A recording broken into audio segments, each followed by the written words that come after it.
Merci à toutes et à tous de nous retrouver ici à Berlin en Allemagne. Nous sommes au cœur de la commémoration du 140e anniversaire de la conférence de Berlin. Celle-là même qui a partagé le continent africain ou alors qui a fixé les bases d'une colonisation de l'Afrique. Rappelez que les puissances occidentales étaient présentes en Afrique déjà, mais c'était sur les côtes, à travers les comptoirs commerciaux. Elles vont donc, ces puissances-là, pénétrer le continent après la conférence de Berlin parce que celle-ci aurait établi donc les règles qui leur permettaient notamment de naviguer sur l'ensemble du fleuve Congo qui parcourt pratiquement toute l'Afrique centrale et aussi sur le fleuve Niger qui leur permettait d'aller jusque pratiquement au lieu qui est appelé aujourd'hui l'Afrique septentrionale. Sur ce plateau de la télévision panafricaine, nous avons le grand honneur d'avoir un invité exceptionnel ici à Berlin en Allemagne. Il s'agit de Claudy Sia, qu'on ne présente plus, grand panafricaniste, oui, convaincu, grand promoteur de la génération consciente africaine. Rappelez que ça a commencé avec vous, en parlant de cette nouvelle conscience africaine, déjà avec les jeunes que vous avez touchés très tôt, il y a un peu plus de 10 voire 15 ans maintenant. Et c'est ça. Oui. Il y a même, merci de m'accueillir, cher Guy. Il y a même plus que ça. L'émission Couleur Tropicale a commencé sur RFI le 13 mars 1995. Et dès que je suis arrivé, moi qui avais déjà enregistré un album de musique qui s'appelait Génération Consciente, absolument, je parle de la génération consciente. Je parle de cet éveil, nous, Africains de la Caraïbe, où nous sommes dans l'éveil. Les Afro-descendants, qui soient originaires directement d'Afrique ou des Caraïbes ou des Amériques, on est dans un besoin de changer le monde. Parce qu'on subit les discriminations, le racisme, parce qu'on a grandi dans ce racisme-là en France. Et on sait qu'on a envie de construire un monde qui nous ressemble et qui nous rassemble. Et quand j'arrive sur RFI, je parle de cette génération consciente. Et comme c'est la radio, il n'y a pas encore les réseaux sociaux, et je reçois des lettres, mais par centaines, par semaine, et les gens se disent, mais attends, mais la façon dont tu parles, mais quelle couleur es-tu? Mais qui es-tu? Tu es aussi un Africain? Et les gens comprennent que je suis un Afro, et puis le temps a passé aujourd'hui, les choses sont là, et le panafricain convaincu que je le suis depuis l'âge de 16 ans. Et parfaitement, Claudy. D'ailleurs, je me rappelle, j'étais encore au lycée à l'époque et je suivais Couleur Tropicale. Je crois que je devais faire la classe de seconde.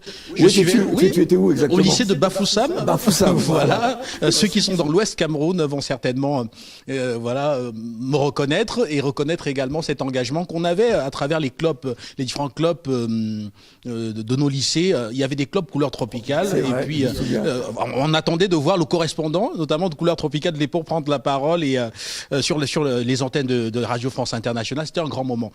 Mais je voudrais qu'on laisse un peu tout cela de côté, oui, pas pour oublier en tout cas, oui, oui, pour rentrer dans ce qui nous réunit ici à Berlin. On est à un moment assez inédit de l'histoire du continent africain. On a un pays, l'Allemagne, qui fut une puissance coloniale, qui a décidé de tout mettre à plat, notamment à travers la fondation KfW. KfW, c'est cette banque de développement allemande qui est bien présente sur le continent africain et qui a décidé, de donner la possibilité d'un symposium ici à Berlin à l'occasion du 140e anniversaire donc de la conférence de Berlin, permettre que l'on puisse creuser déjà tout ce qu'on peut retenir aujourd'hui comme conséquence de cette conférence de Berlin sur le développement de l'Afrique, sur l'écriture même du droit international concernant l'Afrique, et que l'on puisse ensemble se projeter sur comment est-ce qu'on pourrait bâtir un avenir qui soit un avenir, pourquoi pas nouveau, parce que le passé a été un peu chaotique, comme on l'a vu avec l'Europe. Comment bâtir un avenir avec l'Europe demain qui puisse être un avenir entre deux bons voisins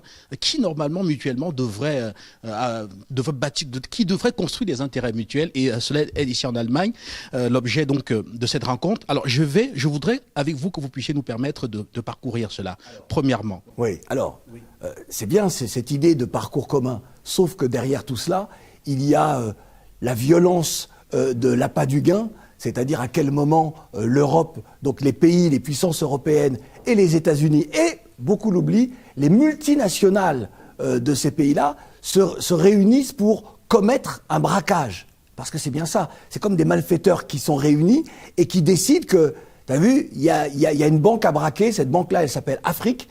Il y a des employés, il y a des personnes qui y vivent, il y a des populations, qu'importe, ces villas ne coûtent rien, ne sont rien, parce que nous sommes Européens, nous sommes encore dans les premières décennies de la révolution industrielle, et c'est nous qui décidons le monde et qui pensons le monde. C'est ce qui s'est passé à Berlin. Alors, pour refaire un peu d'histoire, parce que c'est vrai que c'est très important de dire que l'Allemagne fait ce que d'autres pays européens ne sont pas capables de faire. Il ne faut pas oublier que l'Allemagne perd ses possessions d'Afrique après la Première Guerre mondiale occidentale. Parce qu'elle est défaite sur le champ de bataille, et donc la Namibie, le Togo, le Cameroun sont partagés entre les vainqueurs de la guerre de cette première guerre-là. L'Allemagne a déjà commis un véritable génocide en Namibie contre les peuples Herero et Nama, puisqu'ils les ont exterminés.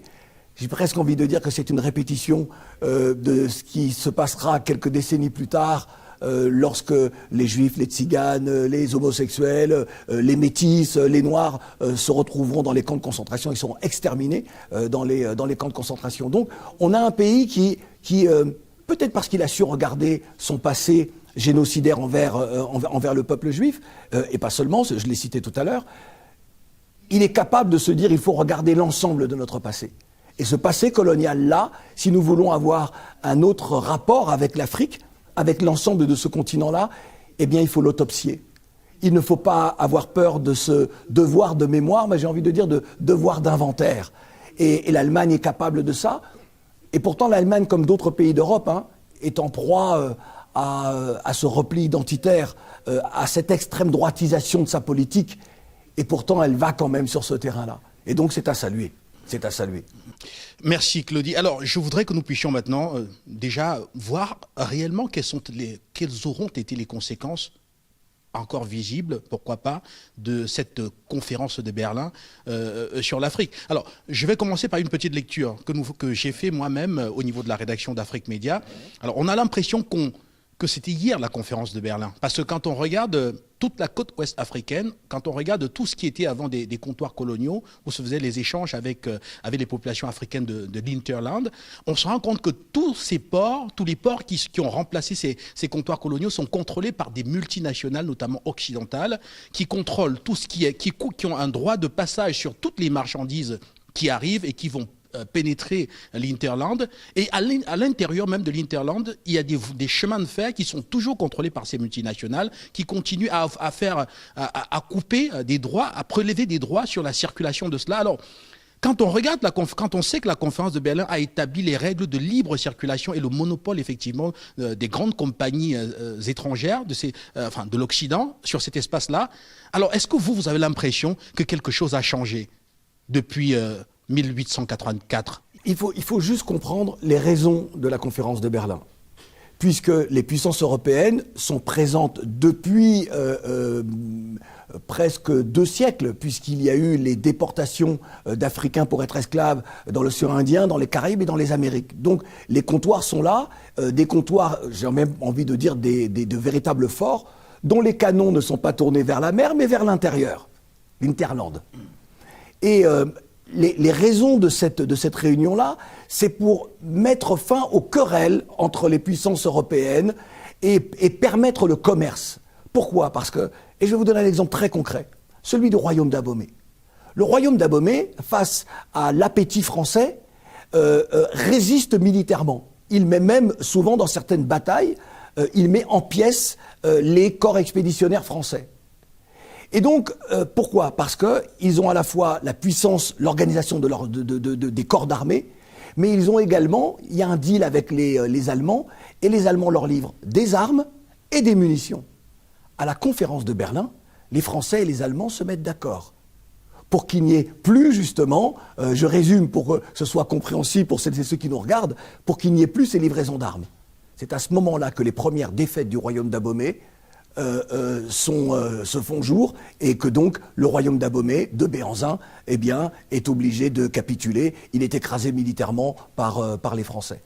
Donc ce moment-là de la conférence de Berlin, c'est vraiment un moment où, je parlais tout à l'heure de braqueurs, mais où il faut arriver à se mettre d'accord parce que, pourquoi ? Il ne faut jamais oublier que l'esclavage a développé le racisme. Et que celles et ceux qui sont réunis, parce que ce sont des hommes qui sont réunis à Berlin, ils ont ce mépris des populations africaines, des Noirs, des Nègres. Ce ne sont pas des êtres humains comme les autres. Ils ne comptent pas.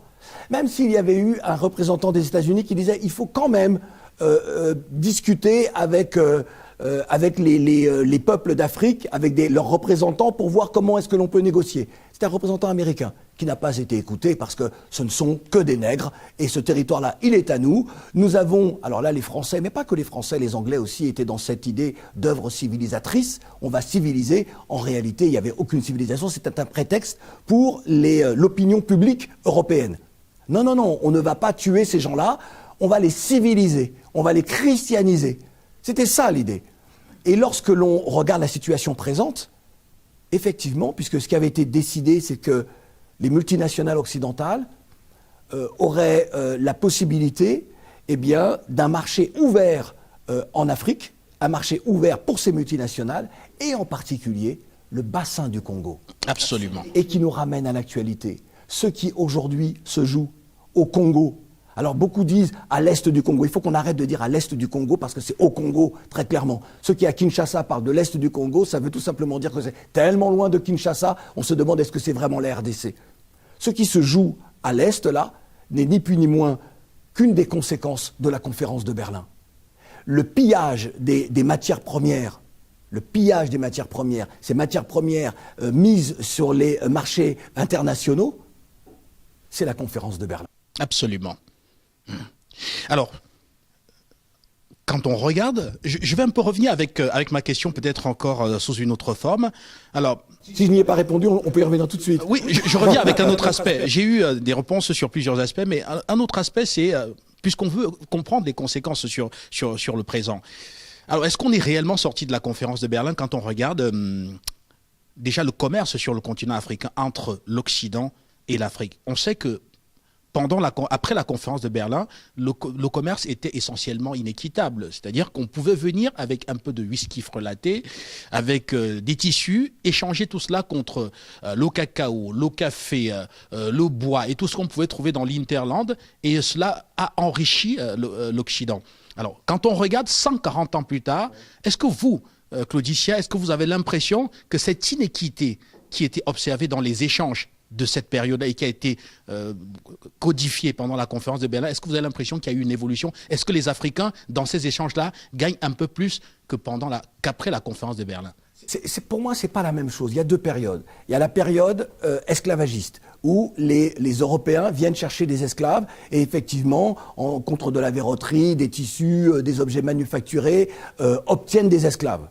C'est pas la même chose parce que là, vous avez des royaumes existants qui acceptent, certains, de faire commerce de leurs semblables, même si c'était des gens d'une autre ethnie ou d'un autre peuple ou d'un autre royaume, mais ils acceptent de faire commerce. Et il y a la période de la colonisation où là, les Africains ne décident plus sur leur territoire. Mais ce sont les Européens. Donc pour moi, ce sont vraiment deux choses totalement différentes. Et puis, il y a donc cette incapacité des Africains à décider. Certains résistent et se font tuer.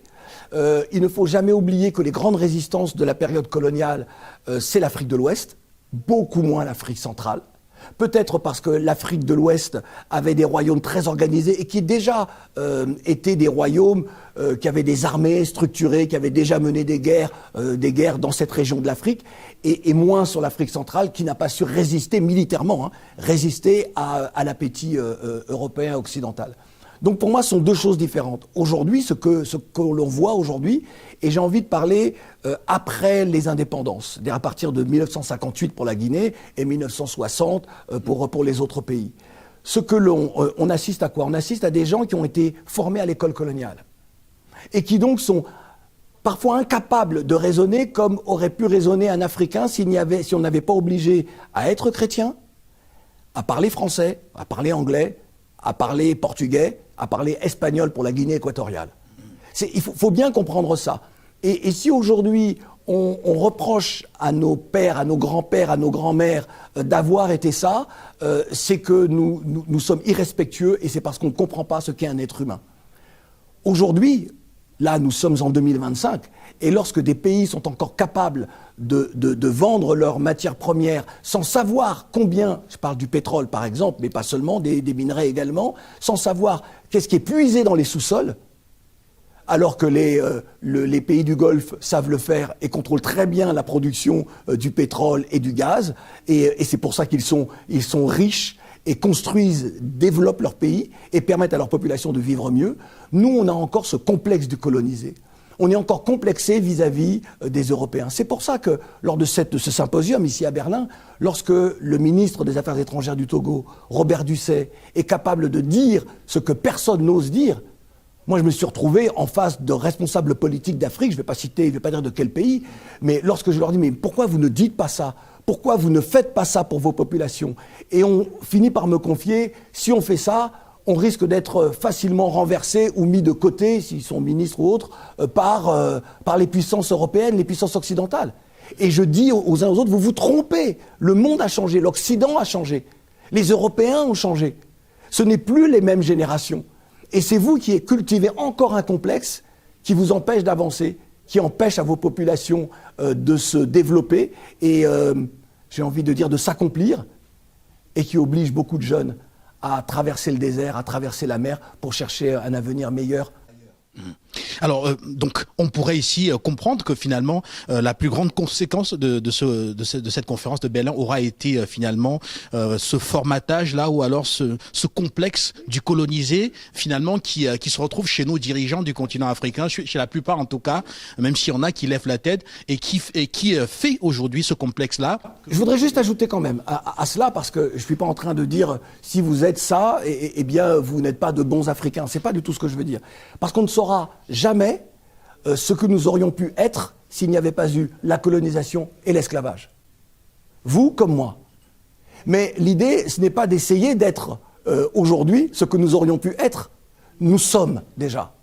Mais est-ce que la dignité est au cœur des décisions que nous prenons au quotidien ? Pour les membres de notre famille, pour notre village, pour notre ville, pour notre pays, lorsque l'on préside aux destinées du pays, ou lorsque l'on est responsable politique, hein, dans l'opposition ou pas d'ailleurs, hein, ou lorsque l'on est un grand capitaine d'industrie. Est-ce que nous sommes toujours muets par cette idée de courber les chines devant l'européen et devant l'occidental ? Ou est-ce que nous sommes capables de regarder l'occidental dans les yeux en lui disant « mon bénéfice et celui de mon peuple, c'est d'agir de telle façon ». On collabore ou on ne collabore pas ? Et beaucoup de gens sont encore aujourd'hui incapables de cela. Et c'est pour ça qu'on vit une époque, à mon avis, on vit une époque formidable. On vit une époque d'explosion des revendications, parfois avec violence, mais toujours avec détermination et avec sincérité. On est dans une période où parfois les mots sont très durs. Les mots sont très durs de la part de panafricains, de panafricaines, et qui, presque leurs propos, leurs postures, ce sont des crachats au visage de celles et ceux qui nous manquent de respect. Et d'autres sont beaucoup plus diplomates dans leurs propos. Mais il faut les deux, il faut tout ça, justement, pour gagner le monde, pour créer un monde qui nous ressemble, nous, Afro, et qui nous rassemble. Il faut cette diversité-là, à la fois d'opinion, mais en allant toujours dans le même sens, c'est-à-dire que c'est l'avenir de nos enfants, parce que nous sommes déjà, nous, des générations sacrifiées, mais l'avenir de nos enfants et l'avenir du monde. Alors, pour sortir de cette première partie qui est concentrée sur les conséquences de cette conférence de Berlin, alors quelle est, à part ce que vous venez de citer, quelle est pour vous la conséquence qui serait la plus grave et qui aurait des répercussions assez, je vais dire, pourquoi pas catastrophiques, sur l'état actuel du continent ? L'éducation. L'éducation, et ça commence par les manuels scolaires. Lorsque vous avez, en Afrique francophone ou anglophone, des manuels scolaires qui souvent commencent à la colonisation, vous créez des imaginaires chez les jeunes, des imaginaires faux et des imaginaires de soumission. C'est-à-dire que comment un livre d'histoire au Cameroun, au Tchad, en Côte d'Ivoire, ne peut-il pas commencer plusieurs siècles avant la colonisation ? Dire que la colonisation a été un épisode tragique de notre histoire, qui nous a fait changer de monde, qui fait qu'aujourd'hui, pour se comprendre, vous et moi, on se parle en français, mais qu'importe, on est capable de se parler en français et d'être nous-mêmes. On est capable d'enseigner à nos enfants ce qui les rendra fiers de ce qu'ils sont, et non pas en se disant ils ne vont voir le monde, comprendre le monde et se comprendre eux-mêmes qu'à travers une histoire écrite par d'autres. Comment des manuels scolaires peuvent être édités par des maisons d'édition des anciennes puissances coloniales ? Comment voulez-vous construire des esprits forts et digne comme cela. Aux États-Unis, ce ne sont pas les Français qui éditent les manuels d'histoire des États-Unis, des manuels d'histoire qui, d'ailleurs, valorisent un grand pays qui, pourtant, s'est bâti sur le génocide, sur la colonisation, le génocide des peuples autochtones, la déportation des Africains.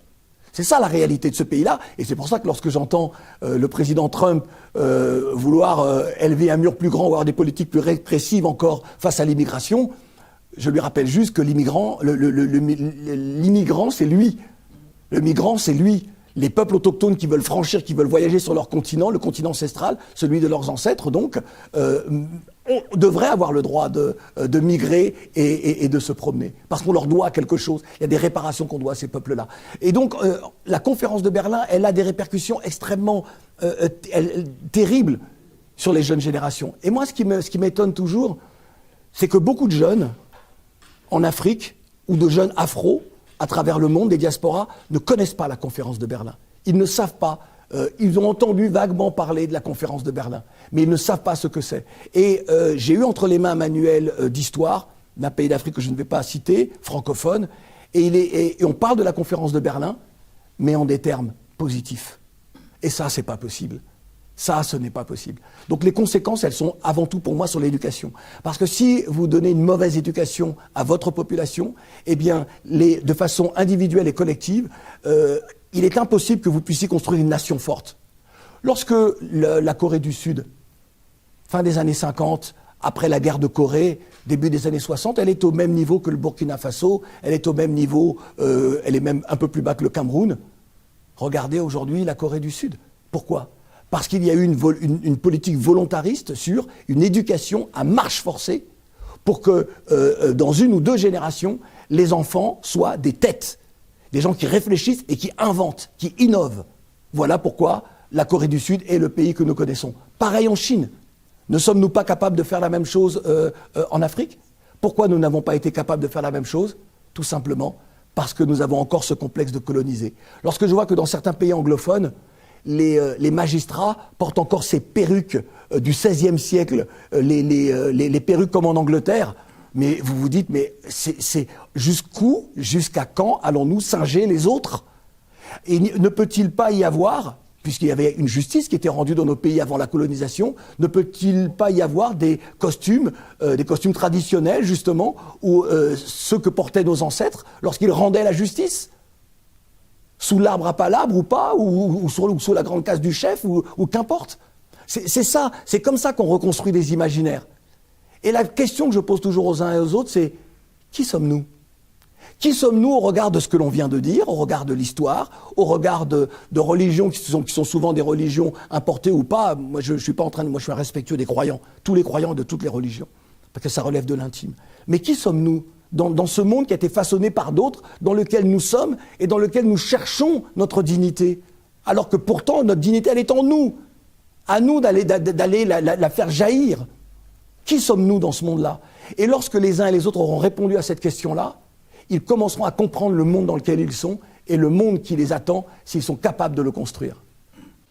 Merci Claudie. Et d'ailleurs le professeur Robert Dussé tout à l'heure qui évoquant Emmanuel Kant, même s'il a cité aussi beaucoup de penseurs africains, a tenu à dire également à poser cette question. On ne peut pas évoluer, on ne peut pas exister et évoluer si on ne sait pas déjà qui nous sommes.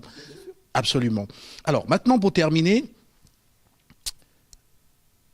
comment est-ce que vous entrevoyez un avenir ou alors l'avenir entre l'Afrique et l'Europe après ces années de colonisation, avec tout ce qui se passe aujourd'hui?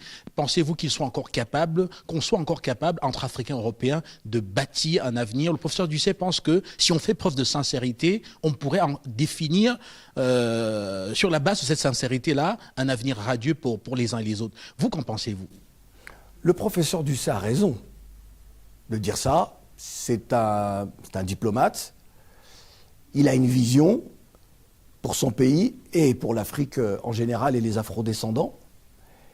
Il y a une période là, moi qui suis français et qui vis en France, que l'Europe de l'Ouest est en train de vivre.